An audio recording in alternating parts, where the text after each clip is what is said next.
Hi, hello students. This is Gurupal sir, English lecturer. Dear students, for a third year ಗೆ ನಿಮಗೆ ಎರಡು subject ಇದೆ. ಒಂದು 5.1 ಅಂತ, ಅದು ದ ಇಂಗ್ಲಿಷ್ ಲ್ಯಾಂಗ್ವೇಜ್ ಅಂತ. ಎರಡನೇದು 5.2 ಅಂತ, ಅದು ಇಂಡಿಯನ್ ಇಂಗ್ಲಿಷ್ ಲಿಟ್ರೇಚರ್ ಅಂತ. ನಿಮಗೆ ಎರಡು ಸಬ್ಜೆಕ್ಟ್ ಇದೆ. ಎರಡು ಸಬ್ಜೆಕ್ಟ್ನಲ್ಲಿ ಇದು ಸ್ವಲ್ಪ ನನಗೆ ಟಫ್ ಅನಿಸ್ತದೆ. ಹಾಗಾಗಿ ನಾನು ಈ ಸಬ್ಜೆಕ್ಟ್ನ ನಿಮಗೆ ಟೀಚ್ ಮಾಡ್ತಾ ಇದ್ದೀನಿ. Okay, so the English language. Dear students, ಈಗ ನಾವು ಓವರ್ ಆಲ್ ಈ ಡಿಗ್ರಿ ಸಿಲೆಬಸ್ ನೋಡಿದಾಗ ಫಸ್ಟ್ ಇಯರ್ ನೀವು ಓದಿದ್ದೀರಾ. ಫಸ್ಟ್ ಇಯರ್ ಏನಿತ್ತು, just what is poem, what is poetry, ಪೊಯಿಟ್ರಿಗೆ ಸಂಬಂಧಪಟ್ಟ ಕೆಲವೊಂದು ಕಾನ್ಸೆಪ್ಟ್ಗಳಿದ್ವು ಫಸ್ಟ್ ಇಯರಲ್ಲಿ. ಮತ್ತು ವಾಟ್ ಈಸ್ ಡ್ರಾಮಾ, ಓಕೆ, ಡ್ರಾಮಾಗೆ ಸಂಬಂಧಪಟ್ಟ ಕೆಲವೊಂದು ಕಾನ್ಸೆಪ್ಟ್ ಇದ್ವು, ಕ್ಯಾರೆಕ್ಟರ್, ಪ್ಲಾಟ್, ಓಕೆ, ಈ ಥರ ಕೆಲವೊಂದು ಕಾನ್ಸೆಪ್ಟ್ ಇದ್ವು. ಅಂದರೆ ಫಸ್ಟ್ ಇಯರ್ಗೆ ಜನರಲ್ ಆಗಿ ನಾವು what is poetry, what is drama ಅಂತ ಜನರಲ್ ಆಗಿ ಬೇಸಿಕ್ ನಾವು ಕಲ್ತೀವಿ ಫಸ್ಟ್ ಇಯರಲ್ಲಿ. ಸೆಕೆಂಡ್ ಇಯರಲ್ಲಿ ನಾವು ಪೀರಿಯಡ್ಸ್ನ ಕಲ್ತೀವಿ. ಯಾವ್ಯಾವ period, Jacobean period, okay, Victoria period, okay, ಮತ್ತು ಅಗಸ್ಟಿನ್ ಪೀರಿಯಡ್ ಅಂತ ಈ ಪೀರಿಯಡ್ಗಳು ಬರ್ತವೆ. ಆ ಪೀರಿಯಡ್ನಲ್ಲಿ ಯಾರು ಆಥರ್ಸ್ ಏನು ಅಂತ ಆ ಒಂದು ಪೀರಿಯಡ್ ಬಗ್ಗೆ ಡಿಸ್ಕಸ್ ಮಾಡಿ ಸೆಕೆಂಡ್ ಇಯರಲ್ಲಿ. ಥರ್ಡ್ ಇಯರಲ್ಲಿ ಹೇಳಿದೆ ನಾನು, ನಿಮಗೆ ಎರಡು ಸಬ್ಜೆಕ್ಟ್ ಬರುತ್ತೆ. First subject 5.1 the English language ಅಂತ, ಮತ್ತು 5.2 ದ ಇಂಗ್ಲಿಷ್ ಇಂಡಿಯನ್ ಲಿಟ್ರೇಚರ್ ಅಂತ. ಅದು ಈಸಿ ಇರುತ್ತೆ. ಇಂಡಿಯನ್ ಇಂಗ್ಲಿಷ್ ಲಿಟ್ರೇಚರ್ ಅಂತ ಅಂದರೆ ಇಂಡಿಯನ್ಸ್ ಬಗ್ಗೆ ಇರುತ್ತೆ. ಇಂಡಿಯನ್ಸ್ ಪೋಯಮ್ಸ್ ಬರೆದು ಅವರ ಒಂದು ನಾವಲ್ಸ್ಗಳು, ಅವರ ಬಗ್ಗೆ, ಅವರ ಒಂದು ಜೀವನ ಚರಿತ್ರೆ, ಅವರ ಎಸ್ಸೆಗಳು, ಅವರ ಒಂದು ಡ್ರಾಮಾಗಳು ಇರುತ್ತೆ. ಹಾಗಾಗಿ ಅದು ಈಸಿ ಇದೆ. ಹಾಗಾಗಿ ನಾನು ಈ ಸಬ್ಜೆಕ್ಟ್ನ ನಿಮಗೆ ಟೀಚ್ ಮಾಡ್ತೇನೆ ಈ ಸೆಮ್ಮಿಗೆ. ಯಾಕಂದರೆ ಇದು ಸ್ವಲ್ಪ ಕಷ್ಟ ಇದೆ. Dear students, today just I am going to introduce the syllabus for you. What is the syllabus you have for fifth lesson? Okay, just I introduce syllabus, then I will go for lessons. Just what I give an idea ಕೊಡ್ತಾ ಇದ್ದೀನಿ ಏನೆಲ್ಲ syllabus ಇದೆ ನಿಮಗೆ option ಇಂಗ್ಲೀಷ್ಗೆ, especially 5.1ಗೆ ಏನೆಲ್ಲ syllabus ಇದೆ ಅಂತ ನಾನು ನಿಮಗೆ ಜಸ್ಟ್ ಸಿಲೆಬಸ್ನ ಇಂಟ್ರೊಡ್ಯೂಸ್ ಮಾಡ್ತೀನಿ. ಡಿಯರ್ ಸ್ಟೂಡೆಂಟ್ಸ್, ನಿಮಗೆ ಟೋಟಲ್ 6 ಯೂನಿಟ್ಸ್ ಇದೆ. ಓಕೆ, 6 ಯೂನಿಟ್ಸ್ ಇದೆ. ಅದರಲ್ಲಿ ಫಸ್ಟ್ ಯೂನಿಟ್ ಏನಪ್ಪ ಅಂತ, ಯೂನಿಟ್ ಫಸ್ಟ್ ಏನಪ್ಪ ಅಂತಂದರೆ it's past and present. It's past and present. It's ಅಂದರೆ ಇಲ್ಲಿ ಅರ್ಥ ಏನಪ್ಪ ಅಂದರೆ ಇಂಗ್ಲೀಷ್, ಅಂದರೆ ಇಂಗ್ಲೀಷ್ ಪಾಸ್ಟಲ್ಲಿ ಯಾವ ಥರ ಇತ್ತು ಅದು ಪ್ರೆಸೆಂಟಲ್ಲಿ ಯಾವ ಥರ ಆಗಿದೆ. ಇಟ್ಸ್ ಅಂದರೆ ಏನಪ್ಪ ಅಂದರೆ ಇಂಗ್ಲೀಷ್ ಸಬ್ಜೆಕ್ಟ್ ಪಾಸ್ಟಲ್ಲಿ ಹಿಂದಿನ ಕಾಲದಲ್ಲಿ ಯಾವ ಥರ ಇತ್ತು, ಇವಾಗ ಯಾವ ಥರ ಇದೆ. ಓಕೆ, ಅಂದರೆ ಏನು ಓದ್ತೀವಪ್ಪ ಅಂತಂದರೆ ಇಂಗ್ಲೀಷ್ ಇಷ್ಟನ್ನು ಓದ್ತಾ ಇದ್ದೀವಿ, ಇಂಗ್ಲೀಷ್ ಭಾಷೆಯ ಒಂದು ಇತಿಹಾಸವನ್ನು ನೋಡ್ತೀವಿ ಬ್ರೀಫ್ ಆಗಿ, ಚಿಕ್ಕದಾಗಿ. ಓಕೆ, ಬ್ರೀಫ್ ಆಗಿ ನಾವು ಏನು ಓದ್ತಾ ಇದ್ದೀವಿ, ಇಂಗ್ಲೀಷ್ ಭಾಷೆ ಮೊದಲಿನಿಂದ ಇಲ್ಲಿವರೆಗೆ ಯಾವ ಥರ ಒಂದು ಡೆವಲಪ್ ಆಯಿತು ಅಂತ ನಾವು ಬ್ರೀಫ್ ಆಗಿ ಚಿಕ್ಕದಾಗಿ ನಾವು ಓದ್ತೀವಿ ಫಸ್ಟ್ ಯೂನಿಟಲ್ಲಿ. ಅಂದರೆ ಫಾರ್ ಎಕ್ಸಾಂಪಲ್, ಮೊದಲು ಯಾವ ಥರ ಸ್ಟಾರ್ಟ್ ಆಯಿತು, ಆಂಗ್ಲೋ ಸ್ಯಾಕ್ಸನ್ನಿಂದ ಇಂಗ್ಲೀಷ್ ಭಾಷೆ ಸ್ಟಾರ್ಟ್ ಆಯಿತು. ಚೌಸರ್ ಆಥರ್ ಪೋಯೆಟ್ ಏನು ಮಾಡಿದ್ರೆ ಈ ಭಾಷೆಯನ್ನು ಸ್ಟಾರ್ಟ್ ಮಾಡಿದ್ರು ತನ್ನ ಪೋಯಮ್ಗಳ ಮುಖಾಂತರ. ಓಕೆ, ಮತ್ತು ನೆಕ್ಸ್ಟ್ ನಾವು ಜಕೋಬೈನ್ ಪೀರಿಯಡ್ ಅಂತ ಹೇಳ್ತೀವಿ, ಮತ್ತೆ ವಿಕ್ಟೋರಿಯನ್ ಪೀರಿಯಡ್ ಅಂತ ಹೇಳ್ತೀವಿ. ಓಕೆ, ನೆಕ್ಸ್ಟ್ ಮಾಡರ್ನ್ ಪೀರಿಯಡ್ ಅಂತ ಹೇಳ್ತೀವಿ, ಮತ್ತೆ ಅಟ್ ಪ್ರೆಸೆಂಟ್ ಯಾವ ಥರ ಇದೆ ಅಂತ ಹೇಳ್ತೀವಿ. ಸೊ ಓವರ್ ಆಲ್ ಜನರಲ್ ಆಗಿ ನಾವು ಏನು ಡಿಸ್ಕಸ್ ಮಾಡ್ತಾ ಇದ್ವಿ, ಮೊದಲಿಂದ ಈ ಥರ ಭಾಷೆ ಯಾವ ಥರ ಡೆವಲಪ್ ಆಯಿತು ಅಂದರೆ ಹಿಸ್ಟ್ರಿ, ಇತಿಹಾಸ, ಭಾಷೆ ಯಾವ ಥರ ಸ್ಟಾರ್ಟ್ ಆಯಿತು ಅಂತ ಆ ಭಾಷೆ ಬಗ್ಗೆ ನಾವೇನು ಮಾಡ್ತೀವಿ, ಡಿಸ್ಕಷನ್ ಮಾಡ್ತೀವಿ. ಜಸ್ಟ್ ಹಿಸ್ಟ್ರಿ ಫಸ್ಟ್ ಲೆಸನಲ್ಲಿ ಜಸ್ಟ್ ಇಂಗ್ಲೀಷ್ ಭಾಷೆಯ ಹಿಂದೆ ಯಾವ ಥರ ಇತ್ತು, ಯಾವ ಥರ ಬೆಳೀತು, ಅಟ್ ಪ್ರೆಸೆಂಟ್ ಇವಾಗ ಯಾವ ಥರ ಇದೆ, ಎಲ್ಲ ದೇಶಗಳಿಗೆ ಹರಡಿದೆ, ಇಂಗ್ಲೀಷ್ ಮೇನ್ ಕಮ್ಯುನಿಕೇಶನ್ ಪಾರ್ಟ್ ಆಗಿದೆ ಇವಾಗ ಅಂತ ಓವರ್ ಆಲ್ ಪಾಸ್ಟಿಂದ ಪ್ರೆಸೆಂಟಾಗಿ ಬ್ರೀಫ್ ಆಗಿ ಚಿಕ್ಕದಾಗಿ ನಾವು ಡಿಸ್ಕಷನ್ ಮಾಡ್ತೀವಿ. Second point, second unit is about the English vocabulary. Second unit is about the English vocabulary. Dear students, English vocabulary. Vocabulary means words. Okay, words. ಪದಗಳು. ಅಂದರೆ English ಭಾಷೆ ಬೆಳೀತಲ್ಲ, ಅದು ಎರಡು ಪಾಠಗಳಿಂದ ಬೆಳೀತು, ಎರಡು ವಿಧಗಳಿಂದ ಅದು ಬೆಳೀತು. ಒಂದೇನಪ್ಪ ಅಂತಂದ್ರೆ ಫಸ್ಟ್ ಪಾಯಿಂಟ್ ಏನಪ್ಪ ಅಂದ್ರೆ ಬಾರೋಯಿಂಗ್ಸ್ ಅಂತ ಇದೆ. ಬಾರೋ ಅಂದ್ರೆ ಬೇರೆ ಭಾಷೆಯಿಂದ ಕೆಲವೊಂದು ವರ್ಡ್ಸ್ಗಳನ್ನ ಏನ್ ಮಾಡೋದು, ತೆಗೆದುಕೊಳ್ಳೋದು. ಬೇರೆ ಭಾಷೆಯಿಂದ ಕೆಲವೊಂದು ವರ್ಡ್ಸ್ಗಳನ್ನು ತೆಗೆದುಕೊಳ್ಳೋದು. ಬಾರೋಯಿಂಗ್ ಅಂದ್ರೆ ಬೇರೆ ಭಾಷೆಗಳಿಂದ ಕೆಲವೊಂದು ವರ್ಡ್ಸ್ಗಳನ್ನ ತೆಗೆದುಕೊಳ್ಳೋದು. ಇನ್ನೊಂದೇನಪ್ಪ ಅಂತಂದ್ರೆ ಕಾಯಿನಿಂಗ್ ವರ್ಡ್ಸ್ ಅಂತ ಇದೆ. ಕಾಯಿನಿಂಗ್ ವರ್ಡ್ಸ್ ಅಂದ್ರೆ ಬೇರೆ ಭಾಷೆಗಳಿಂದ ವರ್ಡ್ಸ್ ಅಂತ ತೆಗೆದುಕೊಳ್ಳೋದಿಲ್ಲ, ಇಂಗ್ಲಿಷಲ್ಲಿ ಕೆಲವು ಪದಗಳನ್ನು ಉತ್ಪತ್ತಿ ಮಾಡುವುದು, ಪ್ರೊಡ್ಯೂಸ್ ಮಾಡುವುದು, ಸ್ಟಾರ್ಟ್ ಮಾಡುವುದು. ಇಂಗ್ಲಿಷ್ ಪದವಾಗಿ ಇಂಗ್ಲಿಷ್ ಭಾಷೆಯಲ್ಲಿ ಕೆಲವೊಂದು ವರ್ಡ್ಸ್ಗಳನ್ನು ಉತ್ಪತ್ತಿ ಮಾಡಬಹುದು. ಓಕೆ ಡಿಯರ್ ಸ್ಟೂಡೆಂಟ್ಸ್, ಮತ್ತೆ ಹೇಳ್ತೀನಿ, ಇಂಗ್ಲಿಷ್ ವೊಕಾಬ್ಯುಲರಿ ಟೂ ಪಾರ್ಟ್ಸ್ ಇದೆ. One is borrowing from other languages, ಅಂದ್ರೆ ಬೇರೆ ಭಾಷೆಗಳಿಂದ ವರ್ಡ್ಸ್ಗಳನ್ನು ತೆಗೆದುಕೊಳ್ಳುವುದು. ಸೆಕೆಂಡ್ ಏನಪ್ಪ ಅಂದ್ರೆ ಕಾಯಿನಿಂಗ್ ಇನ್ ವರ್ಡ್ಸ್ ಅಂತ ಹೇಳ್ತೀವಿ, ಅಂದ್ರೆ ಇಂಗ್ಲಿಷ್ ಭಾಷೆಯಲ್ಲಿ ಕೆಲವೊಂದು ಪದಗಳನ್ನು ಉತ್ಪತ್ತಿ ಮಾಡೋದು. ನೋಡ್ರಿ, ನಾನು ಇಂಗ್ಲಿಷ್ ವೊಕ್ಯಾಬ್ಯುಲರಿ ಅಂತ ಹೇಳಿದೆ. ಫಸ್ಟ್ ಪಾಯಿಂಟ್ ಏನಂತಿದೆ ಅನ್ನ borrowing from the other languages ಅಂತ ಹೇಳಿದೆ. ಅಂದ್ರೆ ಇಂಗ್ಲಿಷ್ ಭಾಷೆ ಇದೆಯಲ್ಲ, ಇಂಗ್ಲಿಷ್ ಭಾಷೆ ಮಾತಾಡ್ತೀವಲ್ಲ, ವರ್ಡ್ಸ್ ಇರೋದು ಪ್ರತಿಯೊಂದು ಕೂಡ ಎರಡು ವಿಧಗಳು. ಒಂದು ಇಂಗ್ಲಿಷ್ ಭಾಷೆಯಲ್ಲಿ ವರ್ಡ್ಗಳು ಉತ್ಪತ್ತಿ ಆಗಿದೆ. ಇನ್ನೊಂದೇನಪ್ಪ ಅಂದ್ರೆ ಕೆಲವೊಂದು ವರ್ಡ್ಸ್ಗಳು, ಮೋಸ್ಟ್ ಆಫ್ ದ ವರ್ಡ್ಸ್ಗಳು ಏನಾಗಿದೆ ಅಂದ್ರೆ ಬೇರೆ ಬೇರೆ ಭಾಷೆಗಳಿಂದ ನಾವು ತೆಗೆದುಕೊಂಡು ಆ ಭಾಷೆಯನ್ನಾಗಿ ಫುಲ್ ಇಂಗ್ಲಿಷ್ ಭಾಷೆಯನ್ನಾಗಿ ನಾವು ಮಾಡಿದ್ದೇವೆ. ಓಕೆ, ಬರೀ ಇಂಗ್ಲಿಷ್ ಅಂತಂದ್ರೆ ಬರೀ ಇಂಗ್ಲಿಷ್ ವರ್ಡ್ಸ್ ಸ್ಟಾರ್ಟ್ ಆಗಿಲ್ಲ, ಬೇರೆ ಬೇರೆ ವರ್ಡ್ಸ್ಗಳಿಂದ ಏನಾಗಿದೆ, ನಾವು ಬೇರೆ ಬೇರೆ ವರ್ಡ್ಸ್ಗಳನ್ನು ತೆಗೆದುಕೊಂಡು ಇಂಗ್ಲಿಷ್ ಭಾಷೆಯನ್ನು ಮಾಡಿದ್ದೇವೆ. ಆ ರೀತಿ ಅದು ಉತ್ಪತ್ತಿ ಆಗಿದೆ. ಇವನು ಕನ್ನಡ ಕೂಡ ಅದು ಸ್ವಂತ ನಮ್ಮ ಭಾಷೆಯಿಂದ ನಾವು ಉತ್ಪತ್ತಿ ಆಗಿಲ್ಲ, ಬೇರೆ ಬೇರೆ ವರ್ಡ್ಸ್, ಸಂಸ್ಕೃತ ಆಗಿರ್ಬೋದು, ದ್ರಾವಿಡಿಯನ್ ಲ್ಯಾಂಗ್ವೇಜ್ ಆಗಿರ್ಬೋದು, ಓಕೆ, ಇಂಥ ಒಂದು ವರ್ಡ್ಸ್ ನಾವು ಯೂಸ್ ಮಾಡಿ ಕನ್ನಡ ಭಾಷೆ ಆಗಿದೆ. ಅದೇ ರೀತಿಯಾಗಿ English also it is taken from the other languages. For example, look at here. It is English ಭಾಷೆ ಲ್ಯಾಟಿನ್ ಭಾಷೆಯಿಂದ ಕೆಲವೊಂದು ವರ್ಡ್ಸ್ಗಳನ್ನು ತೆಗೆದುಕೊಳ್ಳಲಾಗಿದೆ. ಇಂಗ್ಲಿಷ್ ಭಾಷೆಯಲ್ಲಿ ಲ್ಯಾಟಿನ್ ವರ್ಡ್ಸ್ಗಳ ಕೆಲವೊಂದು ವರ್ಡ್ಸ್ಗಳನ್ನು ತೆಗೆದುಕೊಳ್ಳಲಾಗಿದೆ. I give example. For example, street, silk. Street, silk. Street ಅಂದ್ರೆ ದಾರಿ, ಸಿಲ್ಕ್ ಡ್ರೆಸ್, ಬಟ್ಟೆ ಅಂತ ಹೇಳ್ತೀವಲ್ಲ. ನೋಡ್ರಿ, ಈ ಎರಡೇ ವರ್ಡ್ಸ್ ಎಲ್ಲ ಸಾವಿರಾರು ವರ್ಡ್ಸ್ಗಳಿದೆ, ನೂರಾರು ವರ್ಡ್ಸ್ಗಳಿದೆ. Okay, just I give example yourself from the Latin. They have taken two words. Like I give example of two words. One is straight, second one is a silk. But ಇನ್ನೊಂದು ಭಾಷೆ, these are main languages which are borrowed from the other languages. Okay, the second one is Greek. Greek ಅಲ್ಲಿ Greek ಭಾಷೆಯಿಂದ ಕೂಡ ಕೆಲವೊಂದು ವರ್ಡ್ಸ್ಗಳನ್ನ ಇಂಗ್ಲಿಷ್ಗೆ ತೆಗೆದುಕೊಳ್ಳಲಾಗಿದೆ. First one is about the idea. Idea ಆಗಿರಲ್ಲ, ನನಗೊಂದು idea ಕೊಡಕ್ಕಿದ್ದೀವಲ್ಲ, ಒಂದು ಐಡಿಯಾ ಕೊಡೋದು, ನಿಮಗೆ ಪ್ಲಾನ್ ಕೊಡಕ್ಕಿದ್ದೀವಿ, ಐಡಿಯಾ. ಫೋನು, ಟೆಲಿಫೋನ್ ಅಂತ ವರ್ಡ್ಸ್ ಇದೆಯಲ್ಲ, ಆ ವರ್ಡ್ಸ್ ಎಲ್ಲಿಂದ ತೆಗೆದುಕೊಳ್ಳಲಾಗಿದೆ? ಗ್ರೀಕ್ ಭಾಷೆಯಿಂದ ತೆಗೆದುಕೊಳ್ಳಲಾಗಿದೆ. ಓಕೆ, ಫಸ್ಟ್ ಲ್ಯಾಟಿನ್ ಬಗ್ಗೆ ಡಿಸ್ಕಸ್ ಮಾಡಿದ್ವಿ, ಸೆಕೆಂಡ್ ಗ್ರೀಕ್ ಭಾಷೆ ಬಗ್ಗೆ ಡಿಸ್ಕಸ್ ಮಾಡಿದ್ವಿ. Next French. ನೋಡ್ರಿ, ಫ್ರೆಂಚ್ ಭಾಷೆಯಿಂದ ಕೂಡ ಅನೇಕ ಪದಗಳನ್ನು ಇಂಗ್ಲಿಷ್ಗೆ ಅಳವಡಿಸಲಾಗಿದೆ. For example, I am giving, look at here, uncle, aunt, grandfather, grandmother, ಸಂಬಂಧಕ್ಕೆ ಸಂಬಂಧಪಟ್ಟ ಸಂಬಂಧಗಳು ಬರ್ತಾರೆ. Aunty, uncle, grandfather, grandmother, nephew, niece ಅಂತ ಹೇಳ್ತವಲ್ಲ, ಅವೆಲ್ಲ ಮೋಸ್ಟ್ ಅಂಥ ವರ್ಡ್ಸ್ಗಳೆಲ್ಲ ಫ್ರೆಂಚ್ ಭಾಷೆಯಿಂದ ಅಳವಡಿಸಲಾಗಿದೆ, ತೆಗೆದುಕೊಳ್ಳಲಾಗಿದೆ. ಓಕೆ, ನಾನು ಹೇಳಿದೆ ಸ್ಟೂಡೆಂಟ್ಸ್, ನಾನು ಹೇಳ್ತಾ ಇದ್ದೆ ವೊಕ್ಯಾಬ್ಯುಲರಿ ಅಂದ್ರೆ ವರ್ಡ್ಸ್. ಇಂಗ್ಲಿಷ್ ಭಾಷೆ ತನ್ನಷ್ಟಕ್ಕೆ ತಾನು ಉತ್ಪತ್ತಿ ಆಗಲಿಲ್ಲ, ಬೇರೆ ಭಾಷೆಗಳಿಂದ ಅಳವಡಿಸಿಕೊಳ್ಳಲಾಗಿದೆ.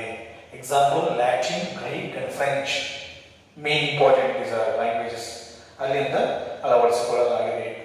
ಅಂಡ್ ಒನ್ ಪಾಯಿಂಟ್ ನಾನು ಏನು ಕೇಳಿದೆ, ವೊಕ್ಯಾಬ್ಯುಲರಿಯಲ್ಲಿ ಇಂಗ್ಲಿಷ್ ಭಾಷೆ ಬೇರೆ ಭಾಷೆಗಳಿಂದ ಅಳವಡಿಸಿಕೊಳ್ಳಲಾಗಿದೆ. ಎಕ್ಸಾಂಪಲ್ ನಾನು ಕೊಟ್ಟೆ. ಸೆಕೆಂಡ್ ಪಾಯಿಂಟ್ ಏನಪ್ಪ ಅಂತಂದ್ರೆ ಕಾಯಿನಿಂಗ್ ದ ವರ್ಡ್ಸ್. ಕಾಯಿನಿಂಗ್ ದ ವರ್ಡ್ಸ್ ಅಂದರೆ ಇಂಗ್ಲಿಷ್ ಭಾಷೆಗೆ ತನ್ನಷ್ಟಕ್ಕೆ ತಾನೇ ವರ್ಡ್ಸ್ಗಳು ಉತ್ಪತ್ತಿ ಆಯಿತು. ಫಾರ್ ಎಕ್ಸಾಂಪಲ್, ನನಗೆ ಎಕ್ಸಾಂಪಲ್ ಈಗ ವಾಟರ್, ಹೌಸ್, ಓಕೆ, ಇಂಥ ಒಂದು ಪದಗಳು ತನ್ನಷ್ಟಕ್ಕೆ ತಾನು ಏನಾದರೂ ಉತ್ಪತ್ತಿ ಆಗುತ್ತೆ. ಸೊ ಮತ್ತೆ ಏನಾಗುತ್ತೆ ಇದ್ದೀನಿ, English vocabulary it is two parts. One is borrowing from the other languages, Latin, Greek and French, and secondly is that it is coining the words. ತನ್ನಷ್ಟ ಭಾಷೆ ಇಂಗ್ಲಿಷ್ ಭಾಷೆಯಲ್ಲಿ ತನ್ನಷ್ಟಕ್ಕೆ ತಾನು ಭಾಷೆಯನ್ನು ಉತ್ಪತ್ತಿ ಮಾಡಲಾಗಿದೆ. ಓಕೆ, ಆ point that is unit second. Dear students, unit third English grammar. English grammar ಬಗ್ಗೆ ನಾವು ಇಲ್ಲಿ ಡಿಸ್ಕಸ್ ಮಾಡ್ತಾ ಇದ್ದೀವಿ. ಇಂಗ್ಲಿಷ್ ಗ್ರಾಮರ್ ಯಾವ ಥರ ಉತ್ಪತ್ತಿ ಆಯಿತು ಅಂದರೆ ಇಂಗ್ಲಿಷ್ ಯಾವ್ಯಾವ, for example parts of speech, okay, noun, pronoun, adjective, okay, preposition, adverb. So ಈ ಥರ ನಾವೇನು ಮಾಡ್ತೀವಿ, ಅದರಲ್ಲಿ ಈ ಪಾರ್ಟ್ ಆಫ್ ಸ್ಪೀಚ್ ಬಗ್ಗೆ ಡಿಸ್ಕಸ್ ಮಾಡ್ತೀವಿ. ಮತ್ತು ಪ್ರಿಪೋಸಿಷನ್ಸ್ ಬಗ್ಗೆ ಡಿಸ್ಕಸ್ ಮಾಡ್ತೀವಿ. On, in, about, over. So ಅಂಥ ಪ್ರಿಪೋಸಿಷನ್ ಬಗ್ಗೆ ಕೂಡ ನಾವು ಡಿಸ್ಕಸ್ ಮಾಡ್ತೀವಿ ಇಲ್ಲಿ ಇಂಗ್ಲಿಷ್ ಗ್ರಾಮರಲ್ಲಿ. ನೆಕ್ಸ್ಟ್ ಏನಪ್ಪ ಅಂತಂದರೆ ಮತ್ತೆ ಸೆಂಟೆನ್ಸ್ ಪ್ಯಾಟರ್ನ್ ಅಂತ ಲಾಸ್ಟ್ ಇಯರಲ್ಲಿ ನಾವು ಓದಿದ್ದೀವಿ ನೋಡ್ರಿ. SVA, SVO, subject verb object, subject verb adverb, SVDOIO, SVIODO, subject verb indirect object, direct object, subject verb direct object, indirect object. Okay, ಮತ್ತೆ subject verb adjective. Okay, so ಈ ತರ ವರ್ಡ್ಸ್ಗಳನ್ನು ನಾವು ಲಾಸ್ಟ್ ಇಯರ್ ನಾವು ಡಿಸ್ಕಸ್ ಮಾಡಿದ್ವಿ. Okay, ಬನ್ನಿ first year ನಾವು discuss ಮಾಡಿದ್ವಿ. ಸೊ ಅವುಗಳ ಮೂಲಗಳು ಏನು, ಯಾವ ರೀತಿ ಸ್ಟಾರ್ಟ್ ಆದ ವರ್ಡ್ಸ್ಗಳು, ಗ್ರಾಮರ್ಗಳನ್ನು ಯಾವ ರೀತಿ ಯೂಸ್ ಮಾಡೋಕ್ಕೆ ಜನರು ಸ್ಟಾರ್ಟ್ ಮಾಡಿದ್ರು, ಮೊಬೈಲ್ ಹಿಸ್ಟರಿ ಮತ್ತು ಗ್ರಾಮರ್ ಬಗ್ಗೆ ಸ್ಪೆಷಲ್ ಆಗಿ ನಾವು ಈ ಗ್ರಾಮರ್ಸ್ ಬಗ್ಗೆ ನಾವು ಓದ್ತೀವಿ. ಸ್ಪೆಷಲಿ ಪಾರ್ಟ್ಸ್ ಆಫ್ ಸ್ಪೀಚ್ ಆಗಿರ್ಬೋದು, ಪ್ರಿಪೋಸಿಷನ್ಸ್ ಆಗಿರ್ಬೋದು, ಟೆನ್ಸ್ ಆಗಿರ್ಬೋದು, ಮತ್ತು ಸೆಂಟೆನ್ಸ್ ಪ್ಯಾಟರ್ನ್ ಆಗಿರ್ಬೋದು. ಓಕೆ, ಇಂಥವುಗಳ ಬಗ್ಗೆ ನಾವು ಇಲ್ಲಿ ಇಂಗ್ಲಿಷ್ ಗ್ರಾಮರಲ್ಲಿ ನಾವು ಡಿಸ್ಕಷನ್ ಮಾಡ್ತೀವಿ. That's about the third unit. Dear students, next one is about the fourth one, English phonetics. ನೋಡ್ರಿ, ನೀವು ಫಸ್ಟ್ ಇಯರ್ ಇದ್ದಾಗ, ಸೆಕೆಂಡ್ ಇಯರ್ ಇದ್ದಾಗ ಬೇಸಿಕ್ ಎಲ್ಲ ಕಲಿತಾ ಇದ್ರಿ. ಇವಾಗ ಫೊನೆಟಿಕ್ಸ್ ಬಗ್ಗೆ ಹೋಗ್ತಾ ಇದ್ರಿ, ಗ್ರಾಮರ್ ಬಗ್ಗೆ ಕಲಿತಾ ಇದ್ರಿ, ವೊಕ್ಯಾಬ್ಯುಲರಿ ಬಗ್ಗೆ ಕಲಿತಾ ಇದ್ದೀರಿ. ಅಂದರೆ ನಾವು ಡೀಪ್ ಆಗಿ ಸಬ್ಜೆಕ್ಟ್ ಬಗ್ಗೆ ಸ್ವಲ್ಪ ಓದ್ತಾ ಇದ್ದೀವಿ. Because you are third year. Okay, that's the reason we are studying English subject deeply. Deep ಆಗಿ ಆ ಬಗ್ಗೆ ನಾವು ಸಬ್ಜೆಕ್ಟ್ ಬಗ್ಗೆ ನಾವು ಸ್ಟಡಿ ಮಾಡ್ತೀವಿ. ಸೊ ಇಂಗ್ಲಿಷ್ ಫೊನೆಟಿಕ್ಸ್ ಅಂತಂದ್ರೆ ಏನು, ಪ್ರೊನೌನ್ಸಿಯೇಷನ್, ಯಾವ ಥರ ವರ್ಡ್ಸ್ಗಳು ಉಚ್ಚಾರ ಮಾಡುವುದು. ಓಕೆ, ನಾನು ಹೇಳ್ತಾ ಇದ್ದೀನಿ, ಫಾರ್ ಎಕ್ಸಾಂಪಲ್ ನಿಮಗೆ IPS international phonetic symbols, IPS international phonetic symbols. So ಇದ್ರ ಬಗ್ಗೆ ನಿಮಗೆ ನಾನು ಐಡಿಯಾ ಕೊಟ್ಟಿದ್ದೆ. ಅದು ಇಂಟರ್ನ್ಯಾಷನಲ್ ಫೊನೆಟಿಕ್ ಸಿಂಬಲ್ಸ್ ಅಂತ ಕೆಲವೊಂದು ಸಿಂಬಲ್ಸ್ ಇದೆ. ಆ ಸಿಂಬಲ್ಸ್ ಮುಖಾಂತರ ನಾವು ವರ್ಡ್ಸ್ಗಳನ್ನು ಉಚ್ಚಾರ ಮಾಡಬೇಕು. ನೋಡ್ರಿ, ನಮ್ಮ ಇಂಗ್ಲಿಷ್ ಭಾಷೆ ಕನ್ನಡ ಭಾಷೆ ಅಲ್ಲ. ನಾವು ಹೆಂಗ್ ಬರಿತೀವಿ ಹೆಂಗ್ ಓದ್ತೀವಿ, ಕನ್ನಡ ಹೆಂಗ್ ಓದ್ತೀವಿ ಹೆಂಗ್ ಬರಿತೀವಿ. ಕನ್ನಡ ಹಂಗಲ್ಲ, ಇಂಗ್ಲಿಷ್ ಹಂಗಲ್ಲ. ನಾವು ಬರೆಯೋದು ಬೇರೆ, ಅದು ಓದೋದು ಬೇರೆ. ನಾವು ಓದೋದು ಬೇರೆ, ಅದು ಬರೆಯೋದು ಬೇರೆ. That is the quality of speciality of English. Okay, ನಾವು ಫಾರ್ ಎಕ್ಸಾಂಪಲ್ ಓವೆಲ್ ಸೌಂಡ್ ಅನ್ನ ಯಾವ ಥರ ಉಚ್ಚಾರಣೆ ಮಾಡೋದು. ಓಕೆ, ಸೊ ಆ ರೀತಿಯಾಗಿ ನಾವು IPS ಅಂತ ಒಂದು ಚಾರ್ಟ್ ಇರುತ್ತೆ. ಆ ಚಾರ್ಟಿನ ಮುಖಾಂತರ ಯಾವ ಯಾವ ವರ್ಡ್ಸ್ಗಳನ್ನ ಯಾವ ಥರ ಉಚ್ಚಾರಣೆ ಮಾಡಬಹುದು ಅಂತ ಅದೆಲ್ಲ ಬಿಟ್ಟಿರ್ತಾರೆ. ಓಕೆ, ಸೊ ಅದರ ಬಗ್ಗೆ ಕೂಡ ನಾವು ಏನು ಮಾಡ್ತೀವಿ, ಓದ್ತೀವಿ. ಎಕ್ಸಾಂಪಲ್ ನೋಡ್ರಿ, ನಾನು ಹೇಳಿದೆ, ಫಾರ್ ಎಕ್ಸಾಂಪಲ್ ಇದು ಕನ್ನಡದಲ್ಲಿ ಯಾವ ಥರ ಬರಿತೀವಿ ನಾವು ಆ ಥರ ಓದ್ತೀವಿ, ಮತ್ತೆ ಯಾವ ಥರ ಓದ್ತೀವಿ ನಾವು ಆ ಥರ ಬರಿತೀವಿ ಕನ್ನಡದಲ್ಲಿ. ಅದು ಇಂಗ್ಲೀಷಲ್ಲಿ ಯಾವ ಥರ ಇಲ್ಲ. ಬರೆಯೋದು ಬೇರೆ, ಓದೋದು ಬೇರೆ. ಬರೆಯೋದು ಬೇರೆ. ನೋಡ್ರಿ, ಇಲ್ಲಿ ಬಟ್ ಅಂತಿದೆ, BUT ಬಟ್ ಅಂತಿದೆ. ಇಲ್ಲಿ ಯು ಓಡಿದೆಯಲ್ಲ, ಹಂಗಾಗಿ ನಾವು ಹೂ ಅಂತ ಓದಲ್ಲ, ಬುಟ್ ಅಂತ ಓದಲ್ಲ, ಬಟ್ ಅಂತ ಓದ್ತೀವಿ. ಸಣ್ಣ ಬರ್ತಾರೆ, ಬಟ್ ಸ್ವಲ್ಪ ಬರುತ್ತೆ. ಓಕೆ, ಅದು ಸಿಂಬಲ್ ಏನಂತಂದ್ರೆ ಅಂದ್ರೆ ಈಗ ಬಿ ಉಲ್ಟಾ ಬಿ ಇದೆ ಟಿ, ಬಟ್ ಅಂತ ಓದ್ತೀವಿ. ಅದೇ ನೋಡ್ರಿ, ಪುಟ್ ಅಂತ ಐತಲ್ಲ, ಮತ್ತೆ ನಾವು ಇಲ್ಲಿ ಹೂದ ಸಣ್ಣ ಅಂತ ನಾವಿಲ್ಲಿ ಅನ್ನಲ್ಲ, ಹೂ ಅಂತ ಹೇಳ್ತೀವಿ, ಪುಟ್ ಅಂತ ಹೇಳ್ತೀವಿ, ಪಟ್ ಅನ್ನಲ್ಲ. ಬಟ್ ಅಂತ ಓದಿದ್ರೆ ಇಲ್ಲಿ ಪಟ್ ಅನ್ನಲ್ಲ, ಪುಟ್ ಅಂತ ಹೇಳ್ತೀವಿ. ಅಂದ್ರೆ ಯಾಕಪ್ಪ ಅಂತಂದ್ರೆ ಇಲ್ಲಿ ಸಿಂಬಲ್ಸ್ ಯಾವ ತರ ಕೊಟ್ಟರೆ ನೋಡಿ, IPS ಸಿಂಬಲ್ಸ್ ಯಾವ ತರ ಕೊಟ್ಟರೆ, ಫೊನೆಟಿಕ್ ಸಿಂಬಲ್ಸ್ ಯಾವ ತರ ಕೊಟ್ಟರೆ ಅಂದ್ರೆ ಬಿ ಉಲ್ಟಾ ಯು ಬಟ್, ಅದು ಇಲ್ಲಿ ನೋಡ್ರಿ PUT ಹೂ ಅಂತ ಬರ್ತದೆ, ಆಗ ಪುಟ್ ಅಂತ ಓದ್ತೀವಿ ನಾವು. ಇಲ್ಲಿ ಯು ಹೂ ಅಂತ ನಾವು ಉಚ್ಚಾರ ಮಾಡ್ತೀವಿ. ಇಲ್ಲಿ ಉಲ್ಟಾ ಅಂದ್ರೆ ಅಂತ ಅರ್ಥ. ಇಲ್ಲಿ ಹಂಗ ಸೌಂಡ್ ಬರ್ತದೆ, ಬಟ್ ನಾವು ಬುಟ್ ಅಂತ ಓದಲ್ಲ, ಯಾಕಂದ್ರೆ ಇಲ್ಲಿ ಸೌಂಡ್ ಇದೆ. ಮತ್ತೆ ಇಲ್ಲಿ ನಾವು ಅಂತ ಓದಲ್ಲ, ಪಟ್ ಅಂತ ಓದಲ್ಲ. ಇಲ್ಲಿ ಹೂ ಇದ್ದಾಗ ನಾವು ಪುಟ್ ಅಂತ ಹೇಳ್ತೀವಿ. ಪುಟ್ ಬಟ್ ಪುಟ್ ಬಟ್ ಪುಟ್ ಅಂತ ಹೇಳ್ತೀವಿ. ನೋಡ್ರಿ ಸೇಮ್ ವರ್ಡ್ಸ್ ಯು ಬಂದ್ರೂ ಉಚ್ಚಾರ ಚೇಂಜ್ ಆಗ್ತಾ ಇದೆ. This is a specialty of English language, how to pronounce the words. Next one, I'll give a small example. Look at here, this moon. Moon ಅಂದ್ರೆ ಚಂದ್ರ. ಅದನ್ನ ಯಾವ ತರ ಉಚ್ಚಾರ ಮಾಡೋದು ನೋಡ್ರಿ. ಎಂ ಆದ್ಮೇಲೆ ಯು ಆದ್ಮೇಲೆ ಎರಡು ಏನು ಮಾರ್ಕ್ ಇದೆ ಇಲ್ಲಿ, ಮತ್ತೆ ಎನ್ ಇದೆ, ಎಂ ಇದೆ, ಯು ಆದ್ಮೇಲೆ ಎರಡು ಮಾರ್ಕ್ ಇದೆ, ಮತ್ತೆ ಎನ್ ಇದೆ. ಇಲ್ಲಿ ಯು ಸೌಂಡ್ ಈ ತರ ಬಂದ್ರೆ ಏನ್ ಮಾಡ್ಬೇಕಂದ್ರೆ ಯು ಮತ್ತೆ ಎರಡು ಚಿಕ್ಕ ಬಂದ್ರೆ ಏನ್ಬೇಕಂದ್ರೆ ನಾವು ಅದನ್ನ ಲಾಂಗ್ ಆಗಿ ಎಳಿಬೇಕು. Moon moon, okay moon. ನೋಡ್ರಿ ಮತ್ತೆ ಅದೇ ಎರಡು ಓಗಳು ಇಲ್ಲಿವೆ, ಹಾಗಾಗಿ ನಾವು ಪೂರ್ ಅಂತ ಹೇಳಲ್ಲ, ರಾಂಗ್ ಅದು, ಪೂವರ್ ಅಂತ ಹೇಳ್ತೀವಿ. ನೋಡ್ರಿ ಇಲ್ಲಿ ಎರಡು ಹೂ ಇದೆ, ಇಲ್ಲಿ ಎರಡು ಹೂ ಇದೆ, ಆದ್ರೂ ಒಂದೇ ತರ ನಾವು ಉಚ್ಚಾರ ಮಾಡಂಗಿಲ್ಲ, ಬೇರೆ ಬೇರೆ ರೀತಿಯಾಗಿ ವರ್ಡ್ಸ್ಗಳನ್ನ ನಾವು ಉಚ್ಚಾರ ಮಾಡ್ತೀವಿ. ಕಾರಣ ಅಂತಂದ್ರೆ ಫೋನೆಟಿಕ್ ಸಿಂಬಲ್ಸ್ ಚೇಂಜ್ ಇದೆ. ನೋಡ್ರಿ ಎಂ ಯು ಆಗಿ ಎರಡು ಚಿಹ್ನೆಗಳಿದ್ದು ಏನಿದ್ರೆ ಇದು ಹೂ ಸೌಂಡ್, ಹೂ ಮೂನ್. ಮತ್ತೆ ಇಲ್ಲಿ ಪೋರ್ ಸೇಮ್, ಇಲ್ಲಿ ಎರಡು ಓ ಇದೆ, ಇಲ್ಲಿ ಎರಡು ಓ ಇದೆ, ಸೇಮ್ ಉಚ್ಚಾರ ಮಾಡಂಗಿಲ್ಲ, ಬೇರೆ ಮಾಡ್ತೀವಿ ನಾವು. ನೋಡ್ರಿ ಪಿ ಆದ್ರೆ ಇಲ್ಲಿ ಯು ಹೂ ಪೂ ಪೂವರ್ ಪೂವರ್ ಪೂವರ್. ಇಲ್ಲಿ ಎರಡು ಮೂನ್ ಅಂತ, ಇಲ್ಲಿ ಎರಡು ಪೂರ್ ಅಂತ ಬರಂಗಿಲ್ಲ. ಮತ್ತೆ ಇಲ್ಲಿ ಫಾರ್ ಎಕ್ಸಾಂಪಲ್ ಇಲ್ಲಿ ಪೂವರ್ ಅಂತ ಹೇಳ್ತೀವಲ್ಲ, ಹಾಗೆ ಇಲ್ಲಿ ಮೂವರ್ ಅಂತ ಹೇಳಕ್ ಬರಂಗಿಲ್ಲ, ಅರ್ಥ ಆಯ್ತಾ? ಸೊ ಹಂಗಾಗಿ ಇಲ್ಲಿ ಹೋಗಿದ್ರು ಇಲ್ಲಿ ಹೋಗಿದ್ರೆ ಯಾರು ಒಂದೇ ಸೌಂಡ್ ಅಲ್ಲ, ಬೇರೆ ಉಚ್ಚಾರ ಬರ್ತಾ ಇದೆ.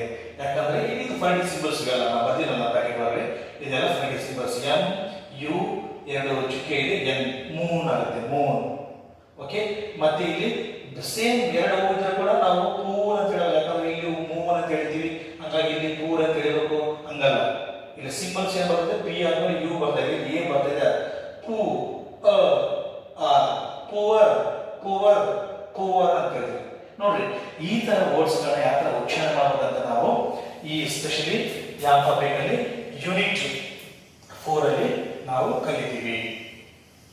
Okay dear students, next topic is about the 5th unit, that is English in India.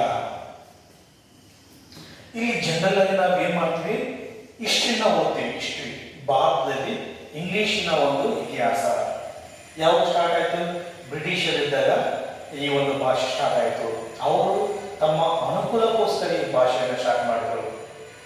ಕೆಲವು ಭಾರತೀಯರು ಇಂಗ್ಲಿಷಿಗಾಗಿ ಶ್ರಮ ಪಟ್ಟರು. ಈ ಭಾಷೆ ಒಂದು ಅಫಿಷಿಯಲ್ ಭಾಷೆ ಆಗೋದು, ಇಂಗ್ಲಿಷ್ ಪ್ರತಿಯೊಬ್ಬರು ಇಂಗ್ಲಿಷ್ ಭಾಷೆ ಕಲಿಬೇಕಂತ ರಾಜಾರಾಮ್ ಮೋಹನ್ ರಾಯ್ ಅವರು ಆಗಿನ ಕಾಲದಲ್ಲಿ ಏನ್ ಮಾಡಿ ಬಹಳ ಶ್ರಮ ಪಟ್ಟರು. ಓಕೆ, ಮತ್ತೆ ಇವಾಗ ಇಂಗ್ಲಿಷ್ ಏನಾಗಿದೆ, second language, Bharat second language ಆಗಿದೆ. ಸ್ಟೂಡೆಂಟ್ಸ್ ಕಲಿತಾ ಇದ್ದಾರೆ, ಪ್ರತಿಯೊಬ್ಬರು ಭಾಷೆ ಕಲಿತಾ ಇದ್ದಾರೆ. ಎಟ್ ಪ್ರೆಸೆಂಟ್ ಏನಾಗಿದೆ, ಇಂಗ್ಲಿಷ್ ಅಲ್ಲಿ ಮೋಸ್ಟ್ ಆಫ್ ದ ಇಂಪಾರ್ಟೆಂಟ್ ಡಿಪಾರ್ಟ್ಮೆಂಟ್ಗಳಲ್ಲಿ, ವರ್ಕಿಂಗ್ ಪ್ಲೇಸ್ ಅಲ್ಲಿ ಇಂಗ್ಲಿಷ್ ಆಗಿ become main subject, main language. For example supreme courts language English. Understood? ಸ್ಕೂಲಲ್ಲಿ ಸ್ಟೂಡೆಂಟ್ಸ್ ಕಲಿತಾ ಇದ್ದಾರೆ, ಪ್ರತಿಯೊಂದು ಇಂಗ್ಲಿಷ್ ಅಲ್ಲಿ ಆಗಿದೆ ಇವಾಗ.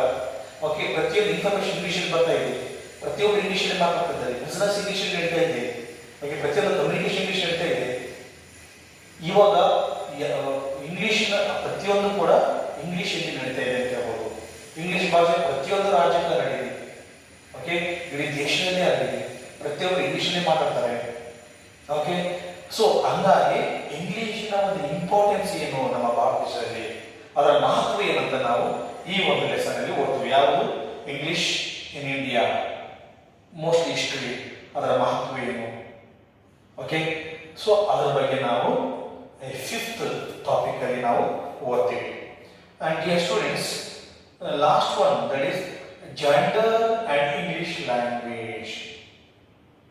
Gender and English language. Gender ಅಂದ್ರೆ ಲಿಂಗ, ಅಂದ್ರೆ ಇಲ್ಲಿ ಪುರುಷರು ಮತ್ತು ಸ್ತ್ರೀಯರ ಅವರ ಬಗ್ಗೆ ಭಾಷೆ ಯಾವ ರೀತಿ ಬದಲಾವಣೆ ಆಗಿದೆ.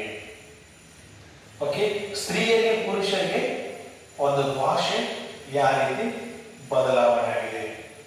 ಇಲ್ಲಿ ನಾನು ಏನ್ ಪಾಯಿಂಟ್ ಎಕ್ಸ್ಪ್ಲೇನ್ ಮಾಡ್ತೇನೆ ನಿಮಗೆ ಅಂತಂದ್ರೆ, ಪುರುಷರು ಏನ್ ಮಾಡ್ತಾ ಇದ್ದಾರೆ, ಭಾಷೆಯನ್ನ ಕಂಟ್ರೋಲ್ ಮಾಡ್ತಾ ಇದ್ದಾರೆ. ಪುರುಷರು ಏನ್ ಮಾಡ್ತಾ ಇದ್ದಾರೆ, ಭಾಷೆಯನ್ನ ಕಂಟ್ರೋಲ್ ಮಾಡ್ತಾ ಇದ್ದಾರೆ. ತಮ್ಮ ಒಂದು ಜೆಂಡರ್ನ ಜಾಸ್ತಿ ಯೂಸ್ ಮಾಡ್ತಾ ಇದ್ದಾರೆ. ಓಕೆ, ಫಾರ್ ಎಕ್ಸಾಂಪಲ್ ಒಂದು ಉದಾಹರಣೆ ಕೊಡ್ತೀನಿ ನಾನು. ಈಗ ನಾನು ಯಾವ್ದಾದ್ರು ಸ್ಟೂಡೆಂಟ್ಸ್ ಸ್ಟಾರ್ಟ್ಅಪ್ ಮಾಡಿಸಿ ಡಾಕ್ಟರ್ ಬಗ್ಗೆ ಮಾತಾಡಕ್ಕೆ ಹೇಳ್ತೀನಿ. ನಾನು ಡಾಕ್ಟರ್ ಬಗ್ಗೆ ಮಾತಾಡಕ್ಕೆ ಹೇಳ್ತೀನಿ, ಅವನು ಸ್ಟಾರ್ಟ್ ಮಾಡ್ತಾನೆ. So doctors are very good. Okay, they are treating very good. He gives medicine for all the patients. He comes every day ಅಂತ ಹೇಳ್ತಾರೆ. ಅಂದ್ರೆ ಡಾಕ್ಟರ್ ಅಂತ ಬಂದಾಗ ಹಿ ಅಂತ ಯೂಸ್ ಮಾಡ್ತಾರೆ, ಈ ವರ್ಡ್ ಯೂಸ್ ಮಾಡ್ತಾರೆ. ಅಂದ್ರೆ ಇಲ್ಲಿ ಏನ್ ಮಾಡ್ತಾ ಇದ್ದೇನೆ, ಜನರು ಅಂದ್ರೆ ಡಾಕ್ಟರ್ ಅಂತ ಬರೀ ಪುರುಷ ಅಷ್ಟೇ ಇರ್ತಾರೆ, ಫೀಮೇಲ್ಸ್ ಇರಂಗಿಲ್ಲ, ಲೇಡೀಸ್ ಇರಂಗಿಲ್ವಾ? ಅಂದ್ರೆ ಯಾಕೆ ಜಾಸ್ತಿ ಈನ ಯೂಸ್ ಮಾಡ್ತಾರೆ, ಯಾಕೆ ಶೀನ ಯೂಸ್ ಮಾಡಂಗಿಲ್ಲ? ಅಂದ್ರೆ ಇದು ಪೇಟ್ರಿಯಾರ್ಕಲ್ ಸೊಸೈಟಿ, ಮೇಲ್ ಡಾಮಿನೇಟೆಡ್ ಸೊಸೈಟಿ, ಪುರುಷ ಪ್ರಧಾನ society. And that's the reason the man, ಪುರುಷರು ಏನ್ ಮಾಡ್ತಿದ್ದಾರೆ, ಭಾಷೆನ ಕಂಟ್ರೋಲ್ ಮಾಡ್ತಿದ್ದಾರೆ, ತಮ್ಮ ಭಾಷೆ ಯೂಸ್ ಮಾಡ್ತಿದ್ದಾರೆ. ಓಕೆ, ಹಿ ಅಂತ ಯೂಸ್ ಮಾಡ್ತಾರೆ. ವೈ ನಾಟ್ ಶಿ ಯಾಕೆ ಯೂಸ್ ಮಾಡ್ಬೋದು? ಡಾಕ್ಟರ್ಸ್ ಅಂತಾರೆ ಎಲ್ಲ ಪುರುಷರು ಇರ್ತಾರೆ, ಲೇಡೀಸ್ ಇರಂಗಿಲ್ವಾ? ದಿಸ್ ಇಸ್ ಕಾಲ್ಡ್ ಏನಂದ್ರೆ ಭಾಷೆಯನ್ನ ಕಂಟ್ರೋಲ್ ಮಾಡೋದು. ಓಕೆ, ನೋಡ್ರಿ, ಈ ಯಾರಾದ್ರೂ ಒಂದು ಪ್ರಾರ್ಥನೆ ಮಾಡ್ತಾರಪ್ಪ ಅಂತಂದ್ರೆ, ದೇವರೇ ತಂದೆಯೇ ನನ್ನ ಕಾಪಾಡು ಅಂತ ಹೇಳ್ತಾರೆ. ದೇವರೇ ತಂದೆಯೇ ನನ್ನ ಕಾಪಾಡು. ಯಾಕೆ ದೇವ್ರ ಅಂತಂದ್ರೆ ಬರೀ ತಂದೆ, ಪುರುಷ ಇರ್ತಾರ, ಫೀಮೇಲ್ಸ್ ಸ್ತ್ರೀ ಯಾರು ಇರಂಗಿಲ್ವಾ? ಈ ತರ ಒಂದು ಪುರುಷರ ವರ್ಡ್ಸ್ ಯೂಸ್ ಮಾಡೋದು ಭಾಷೆಯಲ್ಲಿ, ಫಿಮೇಲ್ ವರ್ಡ್ಸ್ ಯೂಸ್ ಮಾಡಂಗಿಲ್ಲ. ಪುರುಷರ ಭಾಷೆಯಲ್ಲಿ ಯೂಸ್ ಮಾಡೋದು. ತಂದೆ ಅಂತ ಹೇಳೋದು, ಯಾಕೆ ದೇವ್ರ ತಾಯಿಲ್ವಾ? ಸ್ತ್ರೀಯರು ಯಾರು ದೇವರಿಲ್ವಾ? ತಂದೆ ಅಂತ ಯೂಸ್ ಮಾಡಬೇಕು. This is called controlling the language. Especially the men, ಪುರುಷರು ಏನ್ ಮಾಡ್ತಾರೆ, ಭಾಷೆಯನ್ನ ತಮ್ಮ ಒಂದು ಜೆಂಡರ್ಗೆ ಕಂಟ್ರೋಲ್ ಮಾಡ್ತಾ ಇದ್ದಾರೆ. ಓಕೆ, ಸೊ ಹಂಗಾಗಿ ಪುರುಷ ಏನ್ ಮಾಡ್ತಾ ಇದ್ದಾನೆ, ತನ್ನ ಭಾಷೆಯನ್ನ ಕಂಟ್ರೋಲ್ ಮಾಡ್ತಾ ಇದ್ದಾನೆ. ಯಾಕೆ ಭಾಷೆಯಲ್ಲಿ ಹಿ ಯೂಸ್ ಮಾಡೋದು, ಇಸ್ ಅಂತ ವರ್ಡ್ ಯೂಸ್ ಮಾಡೋದು. ಇಸ್ ಅಂತ ಯಾರಿಗೆ ಸಂಬಂಧಪಟ್ಟದ್ದು? ಪುರುಷನಿಗೆ ಸಂಬಂಧಪಟ್ಟದ್ದು. ಡಾಕ್ಟರ್ ಅಂತ ಹೇಳಿದ್ರೆ ಹಿ ಅಂತ ಹೇಳೋದು. Okay, so for example driver ಅಂತ ಹೇಳಿದ್ರೆ ಹಿ ಅಂತ ಹೇಳಿದ್ರೆ ಡ್ರೈವರ್ಸ್ ಫೀಮೇಲ್ಸ್ ಯಾರು ಇಲ್ವಾ, ಲೇಡೀಸ್ ಯಾರು ಇಲ್ವಾ? ಲೆಕ್ಚರ್ ಅಂತ ಹೇಳಿದ್ರೆ ಹಿ ಅಂತ ಯೂಸ್ ಮಾಡೋದು. ಯಾಕೆ ಲೆಕ್ಚರ್ಸ್ ಯಾರು ಸ್ತ್ರೀಯರು ಲೆಕ್ಚರ್ಸ್ ಇಲ್ವಾ?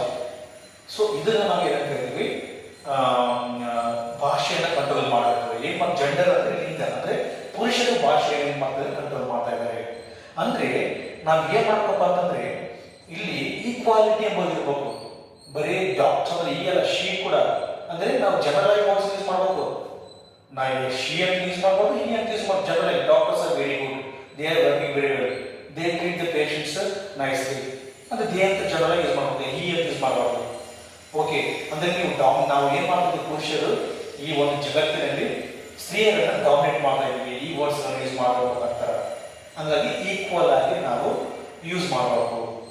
ಓಕೆ, ನೆಕ್ಸ್ಟ್ ಏನಪ್ಪಾ ಅಂತಂದ್ರೆ ನೋಡ್ರಿ, ಇವಾಗ ಏನಾಗ್ತದೆ, ಕೆಲವೊಂದು ಭಾಷೆಗಳು ಸ್ತ್ರೀಯರಿಗೆ ಯೂಸ್ ಮಾಡುವಂತ ಕೆಲವೊಂದು ಭಾಷೆಗಳು ಏನಾಗ್ತಿದೆ, ಅವು ತನ್ನ ಸ್ಥಾನಮಾನಗಳನ್ನು ಕಳೆದುಕೊಳ್ತಾ ಇದೆ. ಪುರುಷರಿಗೆ ಯೂಸ್ ಮಾಡುವಂತ ವರ್ಡ್ಸ್ ಅಲ್ಲ. ಎಕ್ಸಾಂಪಲ್ ನೋಡಿ, ಮೇನ್ಗೆ ನಾವು ಮಾಸ್ಟರ್ ಅಂತೀವಿ. ಓಕೆ, ಮತ್ತೆ ಸೊ ಮೇಲ್ಗೆ ನಾವು ಮಾಸ್ಟರ್ ಅಂತ ಹೇಳ್ತೀವಿ, ಫೀಮೇಲ್ಗೆ ನಾವು ಮಿಸ್ಟ್ರೆಸ್ ಅಂತೀವಿ. ಮಾಸ್ಟರ್ ಅಂತಂದ್ರೆ is the master of the house. Master ಅಂದ್ರೆ ಇಲ್ಲಿ ಅರ್ಥ ಏನಪ್ಪ ಅಂತಂದ್ರೆ ಯಜಮಾನ ಅಂತ ಅರ್ಥ ಇದೆ.